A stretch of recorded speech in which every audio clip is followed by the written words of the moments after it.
Welcome to the Kindle Chronicles, the Friday podcast all about your Kindle. I'm Len Edgerly. Today is December 1st, 2017.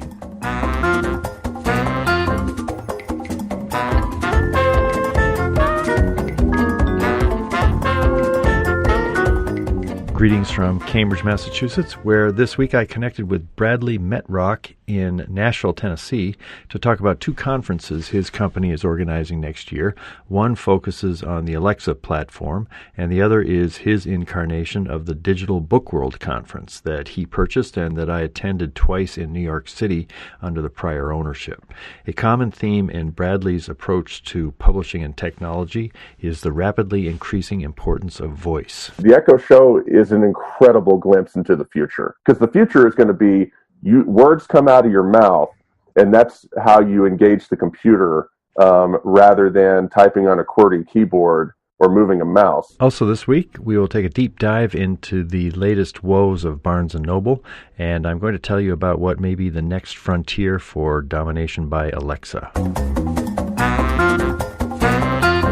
For news this week, I have spent some time today reading and thinking about the Barnes & Noble second quarter earnings report that was released yesterday, November 30th. It was another awful quarter in which earnings fell by $30.1 million compared with the same quarter last year, and revenue was down 7.9%. Those numbers disappointed Wall Street's expectations, so at the close of trading today, BKS had tumbled by nearly 16% from the close Wednesday before the earnings report. B&N's fourth CEO in as many years joined the bookseller a year ago and was named CEO in May of last year. In a 29-year career at Staples, he worked his way up from general manager of the first Staples store in New York City to president of the company. His name is Demos Paneros, and I do not envy his task, which is to rescue Barnes & Noble from going the way of Borders, which went out of business in 2011. B&N has reported losses in 4 of the last 5 quarters. The stock has lost nearly 40% of its value so far this year. And in July, a private equity firm that owns less than 3% of Barnes & Noble proposed taking the bookstore chain private in a deal that would have valued the company at about $650 million. Barnes & Noble issued a statement 2 weeks ago firmly rejecting the proposal. At today's stock price, Barnes & Noble's market value is $486 million. So how did this happen? Demos Paneros, in his earnings call, blamed Harry Potter for half of the 6.3% decline in established stores' revenue. That's the year-to-year comparison of sales for stores not closed. The Harry Potter factor was that there was a big Harry Potter book that came out in the second quarter of last year, and with no Harry Potter this year, that resulted in at least half of the decline in the established stores' revenue. The other half, surprisingly, came from weakness in non-book merchandise, which a few years ago was supposed to be part of the Barnes & Noble survival strategy. It's good to face reality, but the result this week was a statement of strategy that was sort of easy to poke fun at.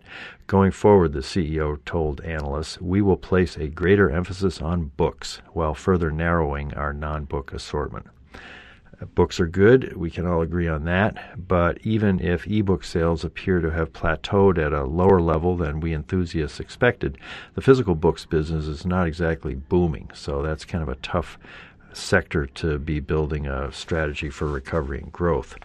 The other big idea the CEO shared was to encourage the company's booksellers to engage with customers.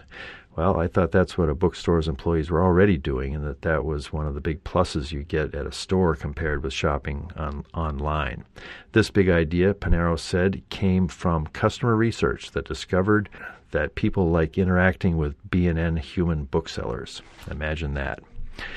The Nook adventure has, of course, been part of Barnes & Noble's decline. Introduced 7 years ago on November 30th, the hoped-for Kindle killer still generates non-trivial sales for the company, $26 million in the recent quarter, but that's a 25% decline from a year ago.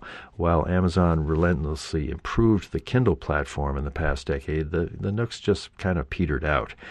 I found a blog post 4 years ago by someone named Jesse Nuez at Babbel.com that summed up the problems already evident then. Jesse wrote, "Since its inception, the Nook has caused nothing but problems for the largest book retailer. I believe senior management failed to capitalize on the technology that would have helped leverage their dying brick-and-mortar stores. As the years passed, it seems as if B&N fell asleep at the wheel, losing its touch, fumbling, not knowing where to take their e-reader, tablet, Android-based device.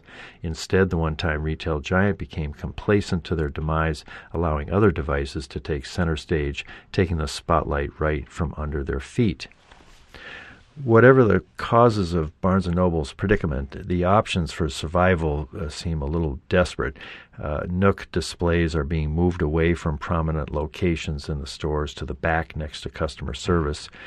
One of the few bright spots in the recent quarter was increased revenue from the cafe business, boosted by a discount coupon for a latte or other confection that a customer received when buying a book.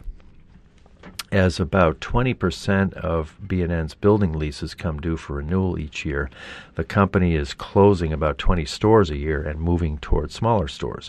One demonstration store in the Dallas suburb of Plano, Texas, has 10,000 square feet of space compared with an average size of 26,000 square feet for the rest of the chain.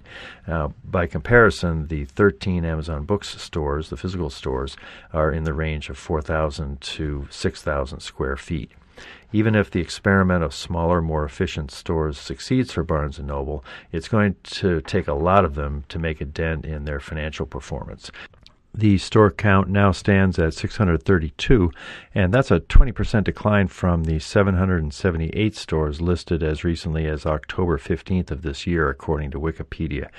It doesn't make sense that they would have eliminated that many stores in that short a time, but that's what it showed up in Wikipedia compared to the total of the stores that was in the news accounts with the earnings. Sales at established Barnes & Noble stores have declined for 7 straight quarters, but at least one financial firm has a buy rating on BKS stock and a target price of $15 a share. I think it would take a brave investor to buy in now at $6.55 a share, hoping for that kind of an increase. When I read about this and I spend time thinking about the plight of Barnes & Noble, I find myself wondering how often Leonard Riggio, who bought the original Barnes & Noble store in 1971 in New York and grew it into a national chain, I wonder if he recalls the day in 1996 when Jeff Bezos, about 32 years old at the time, came to suggest a partnership with his brand new online bookselling startup. Riggio told Bezos and his fellow executive that came to visit him that he admired what they were doing, but he planned to launch his own website soon and crush Amazon. As we know, that's not exactly how things played out.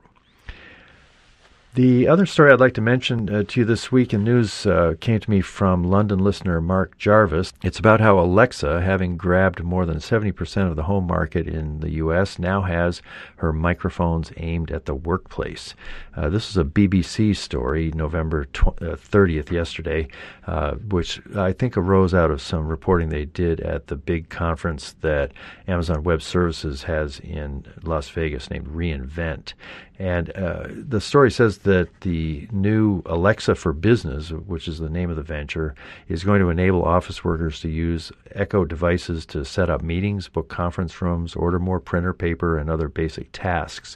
An analyst quoted in the story said, "Without a doubt, privacy and security is the number one issue, arguably more important than the functionality." The strategy, according to the analyst quoted by the BBC, is to start Alexa with very specific use cases that would benefit workers. Companies might also develop custom Alexa skills, for example, giving directions on how to get around their own building or campus. Amazon's head start with Alexa enables the company to consider many paths forward. There are an estimated 5,000 employees at Amazon now working on Alexa, and a good number of them are not far from where I'm recording here in Cambridge, Massachusetts. A generation of young future shoppers already knows who Alexa is. I can offer as an example my grandson Ryan, who's going to be 2 years old next month. This morning in our bedroom downstairs, I found him playing in a corner where we have one of the new Echoes, and he was pressing buttons and trying to get Alexa's attention. Alexa! Alexa! Alexa! Yes, I'm here. I listen once I hear the wake word. Wake! Alexa! Alexa! I think that may have been the first time that Ryan actually got Alexa to reply to him. So far, he has not been able to order some yogurt bits or some of the other things that I'm sure that he would be glad to be buying for himself at Amazon. We may have to start putting in a pin pretty soon. And his older brother Jake is even closer, but hasn't seemed to have shown as much interest in talking to Alexa as Ryan does. So Ryan may have caught the tech gadget early adopter gene from his grandfather. As the Alexa platform gets more complicated with third-party home devices, groups, routines, I sometimes get overwhelmed with what I don't understand, and I'm sort of nervous about actually calling technical support to get help. Yesterday, I had a problem because Mike, who is Ryan's father, my son-in-law, had surprised us by setting up some fabulous Christmas lights on our front porch here in Cambridge, and I wanted to have Alexa turn them on. I had a device, it was made by TKC, I think, and I couldn't get it hooked up to our Wi-Fi here at the house. I tried for about half an hour or so. I called Amazon support. I got someone, I think her name was Jenny, and she tried for maybe a half an hour, all the various ways to try to get it to be seen on our Wi-Fi network. And then she did something which has never happened to me before in getting help from Amazon, but it's really smart in terms of all these third-party products that are working with Alexa. She said, would you like me to get some tech support from the manufacturer? And I said, well, sure. And in less than a minute, I think it was probably like in 15 or 20 seconds, I was talking with Eric from eTech Jenny hung up and after having made the handover. And he worked with me for, 20 minutes, 30 minutes. He was really sharp. He knew these devices absolutely cold.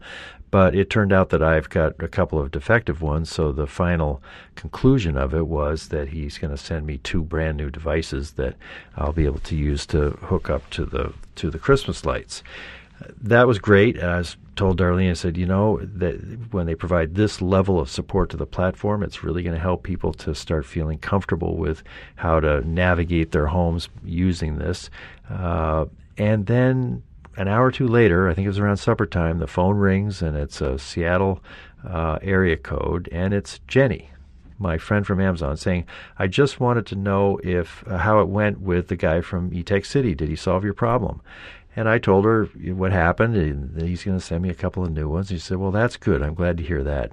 And, I know this is all set up. There's all kinds of technology that enables them to remember who they've talked to. But the part of it that really made an impact on me was the concern that this woman had as to how the guy from the third-party manufacturer had handled my problem, and her pleasure and happiness to hear that it had turned out well. It was a very human interaction. And I told Darlene, I said,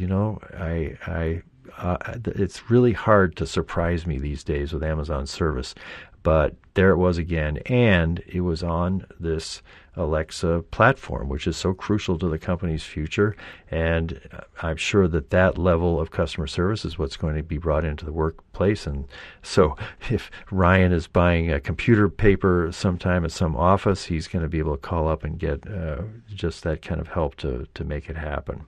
His comfort level with Alexa is going to be a lot deeper than mine because he has been trying to contact her ever since he was younger than 2 years old. I have the evidence of it. For the tech tip, I want to share with you a question I received via YouTube under the review I did of the new Oasis. The question came from Leo Tellis. He wrote, I have just received my new Kindle Oasis and am quite impressed with it. There are a couple of things, though, I am confused about and wanted to see if you experience the same problems.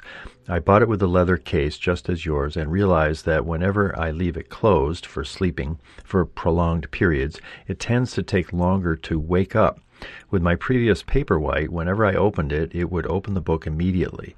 With the new Oasis, I open the case. It takes about 5 to 6 seconds with a small message at the bottom saying waking up, and then takes about 5 to 6 seconds to start. Does this happen to yours as well, or is it some sort of a configuration problem with mine?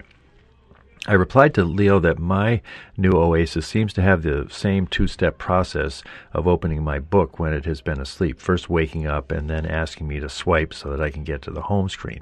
Now, you get a little more direct path to your book if you don't have special offers on your Kindle. This is the way Darlene always sets up her Kindles.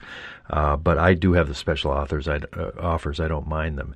But I seem to be having the same kind of two-step process to get to the book that Leo is talking about. I don't think it's a configuration problem with his unit. I don't have a Paperwhite to test this on. My Paperwhite is in Denver. But if you have one and you have a new Oasis and you could compare the speed with which they are ready to read after sleep, I'd love to hear about it. You could do a little test for me and then we could share it with the listeners. You can email me at podchronicles@gmail.com. Time now for the interview. Bradley Metrock is CEO of Score Publishing based in Nashville, Tennessee. In 2003, he received bachelor's degrees from Vanderbilt in math and economics, and he continued at Vanderbilt's Owen Graduate School of Management to receive an MBA 2 years later.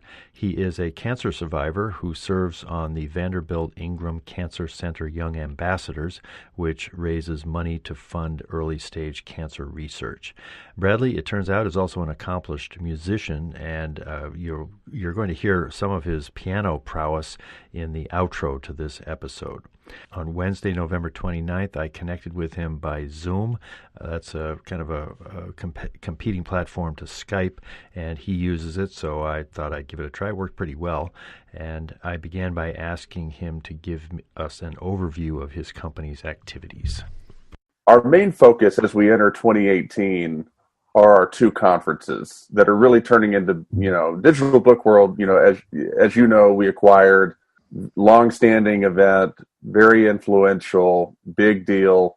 We're divesting ourselves of some of the smaller things that we were involved in, so we can really focus on that. And then on the other side, we're very involved with a number of things in voice technology. We have a podcast network called Voice First FM. That's a network of shows all across the country that we produce, all orbiting voice technology, or as we and many other people call it, voice first technology, as opposed to screen first or mobile first. It's voice first. Along with that, we produce the Alexa conference each year. That's the annual gathering of Alexa developers and enthusiasts. So that's going to be in January in Chattanooga. So basically, we're really focusing on these two conferences. We're really going to focus on making both of these conferences as good as they possibly can be, and whatever additional time there is beyond that, we'll see what happens. How many folks do you have working for you at this point? So we've got a team of 4. So we're a tiny little company. Now we have a network of contractors, that's pretty substantial. People will call on and hire out to do this, that, and the other. But we're a pretty close-knit group, and we're based here in Nashville, and we're a small company. When did you start the Alexa conference? We announced it in 2016. And we ran the first version of the Alexa conference in January 2017. And when we did that, we viewed it as a pilot. I didn't know that much about voice technology at the time. None of us did on our side. And we wanted to learn. We knew we came to it from a publishing standpoint. Some individuals that had asked us to publish stuff for them, and some businesses that we had partnered with. We kept getting asked the question, I've got this content that I've created, whether it's a work of fiction, whether it's a textbook or a series of textbooks or whatever it is. I've got this content that I've created. I see what Amazon is doing with Alexa and just a movement toward voice, which also correlates, strongly with the rise of audiobooks too. What do we need to be doing to leverage our content in this new space? At first, my answer was, like crickets chirping. I didn't really know, but went and found out. And the more that I learned about voice assistants and the reasons why people were getting more engaged with audiobooks and why audiobooks have been the fastest growing revenue stream for publishers of almost every type. All these roads sort of converged into realizing that I wanted to have some play in this realm of voice technology, and that's where Voice First FM came in, as well as the Alexa conference too. And the Alexa conference came first. We announced that, and we had people come from all over the country and even overseas, even despite not promoting it very much. When we did it in Nashville, this past January, it was at that point that I said, all right, we're going to do this on a permanent basis. I've got a very good friend of mine that is a very well-known person in Chattanooga. I went over to him and I said, okay, we do enough stuff in Nashville. We don't want to have the Alexa conference in Nashville. We also don't want to have it in any big market. We want to keep this in a mid-tier city. I'd love to partner with the city of Chattanooga on this, because no one knows outside of the South how great Chattanooga is. Nobody knows how much tech and emerging businesses that Chattanooga has, but we know that, and so let's put this here and let's work together on it, and it's just blossomed into something really fantastic. And for people who go to a lot of conferences each year, everybody's been to Boston and New York and Chicago and the Bay Area. We just thought it'd be nice to have a conference in somewhere that's a little off the beaten path. And so that's how it ended up in Chattanooga. And we're super excited about it. The speaker list is really a who's who of people doing stuff with voice technology and voice technology pioneers. So, yeah, if you can't tell, I'm excited about it. How many folks are you expecting to attend the conference in January? So we had 100 when we did it in Nashville, and we're going to have 200 when we do it in Chattanooga. We'll probably get all the way up to our maximum capacity of 225. We'll be somewhere in there. We purposefully sort of selected a more conservative venue because we didn't think it was going to grow too much, but it looks like it will sell out at a capacity of about 200. When we do it again in 2019, we think it will double again, and we're going to look at adding an exhibit hall, a modest exhibit hall for it, and just sort of see where it goes. Because the other aspect of the Alexa conference, too, is that this is not Amazon. Amazon is very supportive of what we're doing, but this is not them, and nor is it intended to be them. This is not Amazon Marketing Hour. This is time for people who are either developing actively for voice, or people who are in career transition, who are either currently programmers or are in some other realm who want to get involved somehow, who are looking at this and saying, hey, isn't this interesting? This is their opportunity to come and receive ground truth. Hear the truth, the honest opinions of people working in the space, all the good stuff and bad stuff about Amazon, all the good stuff and bad stuff about everybody else. And so they can make a determination, and have that value added to them in that way. And, right now, AWS reInvent is going on out in Las Vegas, and Amazon does a great job running a show. That's just not what this is about.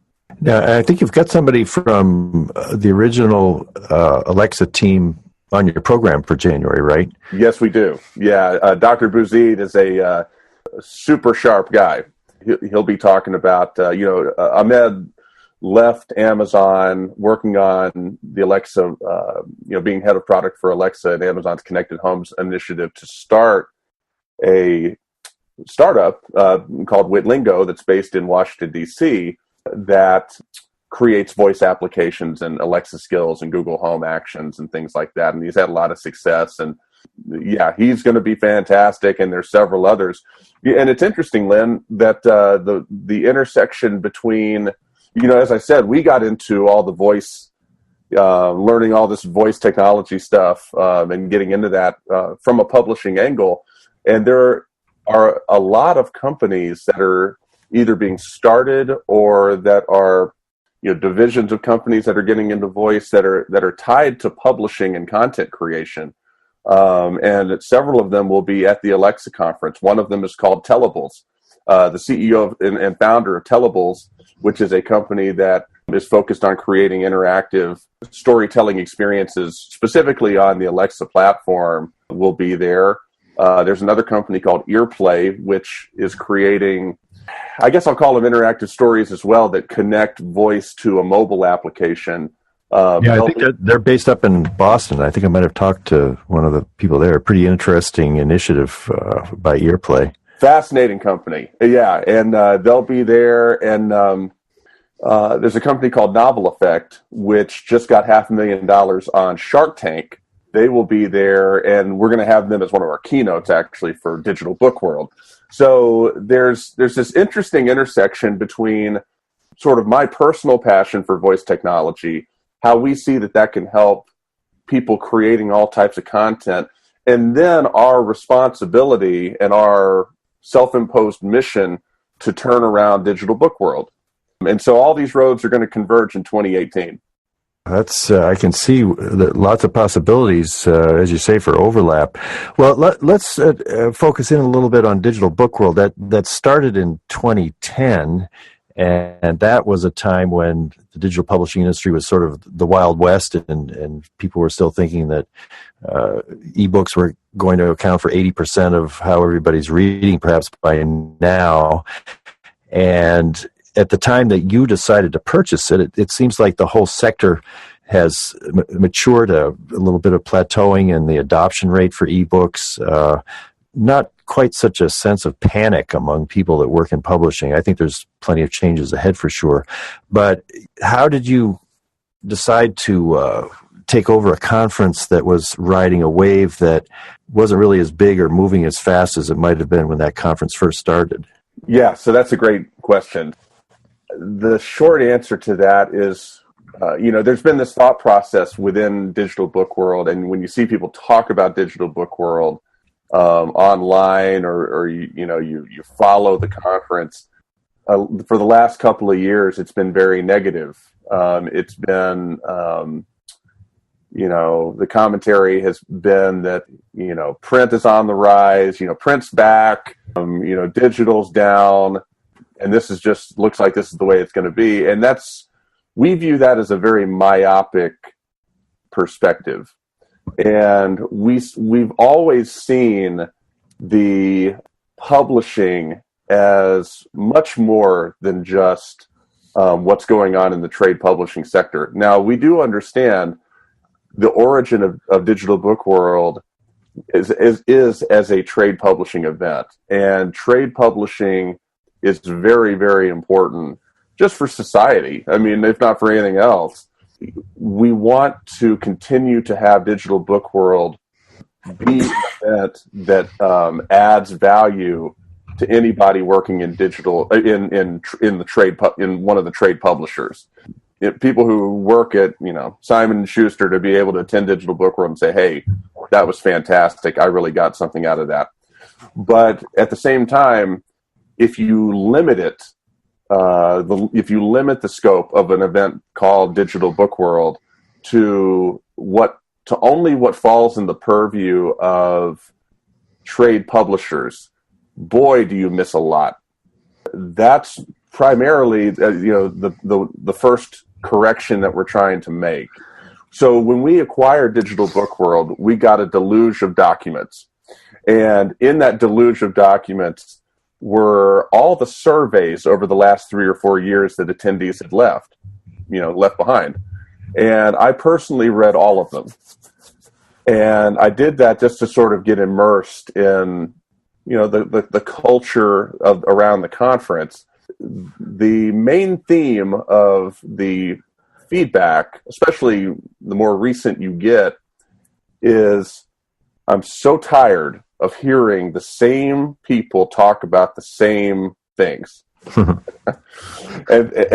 I get that. Conferences have to be reinvented on a regular basis. They're not like any other business. Every business that exists has to be reinvented after a while, and constantly in a state of evolution. And conferences are not immune from that. And so we have this interest in voice. We're going to tie that in as some part of it, but another part of it's going to be, we see a big opportunity to get big technology companies involved. Our opinion is that it's difficult to have a conference called Digital Book World and not have Google, Amazon, Apple, Facebook, Samsung, Microsoft involved in the conference. Like, how do you do that? These companies are leading the way in everything. How do you possibly do that?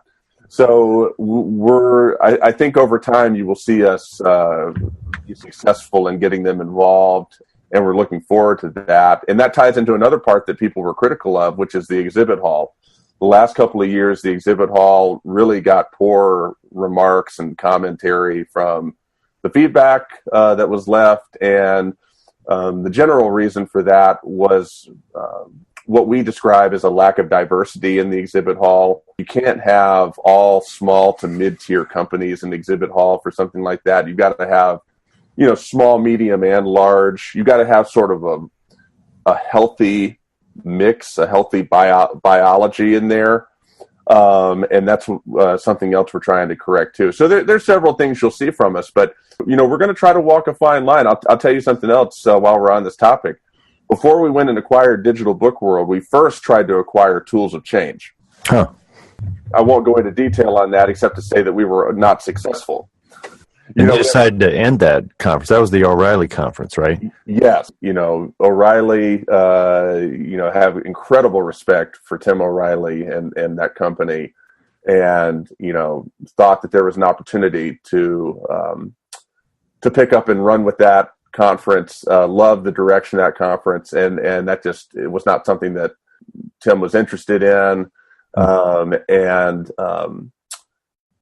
So we pursued Digital Book World instead. But what you're going to see, I think, from people who have been around both these conferences and know what they are is, we're going to try to bring some elements of what, Tim O'Reilly and O'Reilly Media brought with Tools of Change into Digital Book World. We're going to try to walk a fine line, and serve a broader audience in doing that. But we think there's an opportunity there.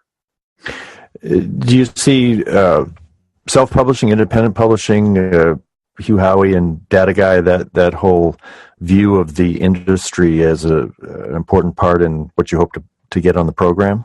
Yes. Well, the very first speaker we lined up, and this is primarily as a result of reading the surveys, but also just my sense, was to get Data Guy lined back up. Great. Love what that guy does. You'll see from us with Digital Book World sort of embracing the broadest possible definitions of some very important terms. We're going to embrace the broadest possible definition of publishing, number one. We're going to embrace the broadest possible definition of a book, number two. We're going to embrace the broadest possible definition of an author, number three. The time is over for differentiating between some author that signs for a six-figure advance from some big publisher versus, whatever the guy's name is who wrote The Martian, who I forget, different self-publishing successes. No, look, everybody's an author, okay? And if you publish a good work and you publish a book, you're an author, and that's really where we're going to end it. And because authors all face the same issue. I don't care if you are with Simon & Schuster or if you're just publishing, or if you're that guy that wrote The Martian. You've got, how am I going to price this thing? How am I going to market this thing? You've got the same core issues. And yes, there are some issues that relate to trade publishing that are specific, but they're niche, and they don't belong in plenary sessions of Digital Book World. They belong in one of our breakout tracks, and trust me, we'll have them. So many people are confronted with the same issues. And something else too is we've seen, like in running the iBooks Author Conference. So iBooks Author, I love that software. I hate that Apple, in its current state of confusion and chaos, hasn't really maximized that opportunity. What we saw with iBooks Author, and just as a primer for anyone listening to this, so iBooks Author, was one of Steve Jobs' last things that he was ever involved in, and he died in late 2011, and Apple rolled out iBooks Author in January 2012 in a big to-do in New York City, and a lot of optimism around it. It was viewed, Steve Jobs himself said that he wanted to use iBooks Author to digitally destroy the educational textbook market, which he viewed as corrupt, which he viewed correctly as corrupt. And that was his vision. And what happened was iBooks Author was so powerful and so relatively easy to use that it far surpassed that vision in terms of the usage that it got. You not only had educators use it, but you also had self-published authors. You had trade publishers actually use it at first. You had companies use it to produce internal material as well as external marketing collateral. You had people use it to create corporate training material. You had entrepreneurs use it to create all sorts of stuff. You had people using it in all these different ways just because of how great it is. We saw an opportunity with the iBooks Author Conference. We recognized nobody, all these different groups of people using iBooks Author, none of them know that the other ones are using it. Apple's not spreading that message. Nobody knows the scope, the breadth of how all these different groups are using it. So the point of the iBooks Author Conference was to bring all these different groups together to learn from each other in a way that is not normally possible. And that ethos, iBooks Author will just be a footnote in digital book world, as it's a footnote in the current publishing landscape. It will be present. It'll be a small part for sure, but what will not be a small part of digital book world is this ethos, this philosophy that we bring to just any event that we do that says all these different types of people can learn from each other. A marketing person in a trade publishing company in one of the big 5 publishers can indeed learn something from a self-published author or from this random other company over here that's doing something in a technology space that's producing its own content. We see a lot of value in that. That's what we're going to try to do. I would think there'd be even more opportunities of that kind of connecting people among those who are using Kindle Direct Publishing. Things like Kindle in Motion with some pretty sophisticated new tools that are out there. I'm not sure how easily accessible they are by independent authors, but if the folding the iBooks conference into Digital Book World gives you some kind of a track or some activity around that platform, do you also expect to have anything similar that would be of a chance for people to learn more about what's other people are doing within the KDP community? Absolutely. Yeah, for sure. We're not, if anything, we're jaded iBooks Author users. We're not, we're in a state of discontent with Apple. There's no, and for that reason alone, we recognize, I personally think Amazon is on fire. I think that they are doing incredible work in many ways. In the publishing space and with some of the Kindle programs, I know there's some debate over some different aspects of how they run some things, but in general, there's just a lot to be thankful for them for, in my opinion. I've never worked for Amazon. I will never work for Amazon, I'm sure. But I just feel strongly that they're led. They act with such urgency, and they've really helped provide needed leadership to the marketplace in many ways, in many areas. And it's interesting just because when you think about Apple and Amazon combined, you think, Apple is a company where its visionary passed away, and Amazon is a company where their visionary is still alive.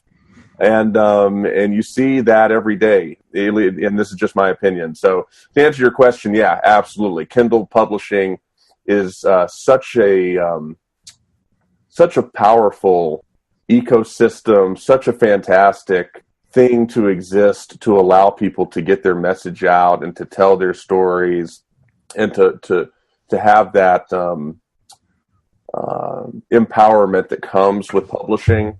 We're going to make every effort to have people from Amazon there, or we want people from Amazon there. I'm not sure in what capacity they'll be speaking, if we can be successful with that. But certainly, we will have subject matter experts there to talk about best practices related to the Kindle ecosystem.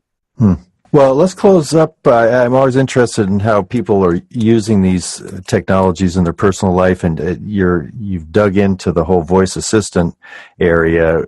Can you tell some cool things you're doing with Alexa or some of the competing devices in your own home with your kids and your family? And also, how are you reading books these days? One of the things that I observed quickly about Alexa, because that's what we have several Echo devices in our home. The Echo Show, if you don't know what that is a fantastic, that's great. Yeah, just a transformative device. That's a device that I think anyone producing content of any type, big publisher, small publisher, individual author, company, small company, big company, whatever. I mean, that the Echo Show is an incredible glimpse into the future, because the future is going to be words come out of your mouth, and that's how you engage the computer rather than typing on a QWERTY keyboard or moving a mouse. So words come out of your mouth and something happens on the screen. That's the future. And it's not necessarily the future for everybody, because with such an emphasis on accessibility, it's fortunate for us as a society that there's been more ways for people to consume content than ever before. And for people who, for one reason or another, can't participate and use computing in this voice-first modality, there will be other options. But for the most part, and there's a whole thesis behind this. It says when we're born, all we have is our mother's voice. And then very quickly after that, all we have is our inner voice. It stands to reason, as you follow the arc of the evolution of computing, that it will, as time approaches infinity, computing will approach being voice first. And there's a lot of people who believe that. I didn't just make that up. I wish I could. I wish I were that smart. But I'm a believer in that. I'm a big believer in that. And so the time for content creators to embrace this technology and learn about it is now. And not to mention tons of other types of technology that's out there. Anyhow, I digress. I have several Echo devices in my house. And what fascinated me so early on is my son, who just turned 6 years old, loves using it. Loves using it. And, my wife will use it, to ask what's the weather, to play something on Sirius XM. And, my son has quickly taken to that. And it's interesting to see just a new generation, multiple new generations of children and young adults grow up in a world where increasingly computing is done via voice. And I don't think anyone knows what all repercussions that will have. But one personal thing I hope for is that it ushers in a little bit faster than it would have taken the end of the smartphone. I think when people look back, the smartphone is kind of it's a self-destructive device in many ways. It just commands our attention. It's an addictive device. That's a personal hope of mine, is that it can at least lower our need, our threshold of need, with the smartphone. But the other question is, what books am I reading? And the answer is not nearly as many as I'd like. I have Tim O'Reilly's new book on my desk, actually. It's called What's the Future? It's WTF, What's the Future and Why It's Up to Us. I'm looking forward to reading that at some point in the month of December, but I wish I had more time to read than I do, and to at least read, full-on books. That was Bradley Metrock, CEO of Score Publishing in Nashville. And I do plan to attend the new Digital Book World that Bradley is going to be organizing in Nashville in October of 2018. So I'll be covering it and look forward to bringing you some of the content and the speakers that he's lining up for that conference. That's it for this week. I have been trying to reach James McQuivey to be my next guest, but he must be traveling somewhere far from home. If you see him, please let him know that we would love to have him update us on his views of Amazon strategy in the 6 months since he was on the show last. For the outro music, I will leave you with some impressive piano playing by our interview guest, Bradley Metrock. This piece is titled Happiness in F Major from his Mountain Radio Silence album. That's available from Amazon Music and used here by permission.